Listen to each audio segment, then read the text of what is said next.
Welcome, my name is Luis Martinez, and this is my advice video on how to be the best college student. The first advice I'd probably give is don't do anything that will set you behind on work. The reason for this is because the workload in college is a lot heavier than what you're used to in high school. You don't want to be spending your extra time doing old work when you could be studying for your next exam. The second advice I would give would be have some type of calendar or whiteboard where you can physically write down any important dates, exams, study groups, anything where you can physically write it down. The reason I say this is when you do it on your phone and you get a notification, you tend to ignore it or put it off to the side.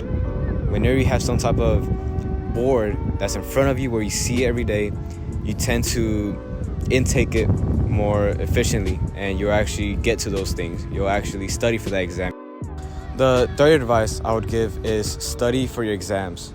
I cannot emphasize this anymore. You have to study for these exams. In college, you can't rely on the teacher dropping a grade. You can't rely on retaking a certain test because you have one shot and you have to make sure you have the best possible grade for that shot. So please study for that test. You have to study.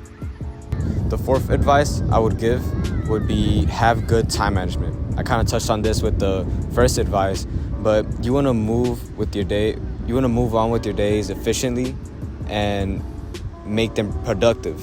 You don't want to be laying around and waiting last minute to study for a test. You want to be laying around and do an assignment on the last second. You want to overall have a good understanding of how your day is going to flow. My last piece of advice would be to meet new people and make new friends. You don't want to be stuck on a big campus in a city that you're not familiar with and not know anyone. These new friends can help you and give you advice on just college life and on things that you might not be so informed in. I forgot to mention that something you want to be doing with these new people that you meet is have regular study sessions. They've been proven to help the student in the subject that they're trying to learn. Just being in that environment where you're giving ideas back and forth just helps you overall. So that's definitely something you should be doing. And that wraps up my advice video on how to be the best college student. Thank you for watching.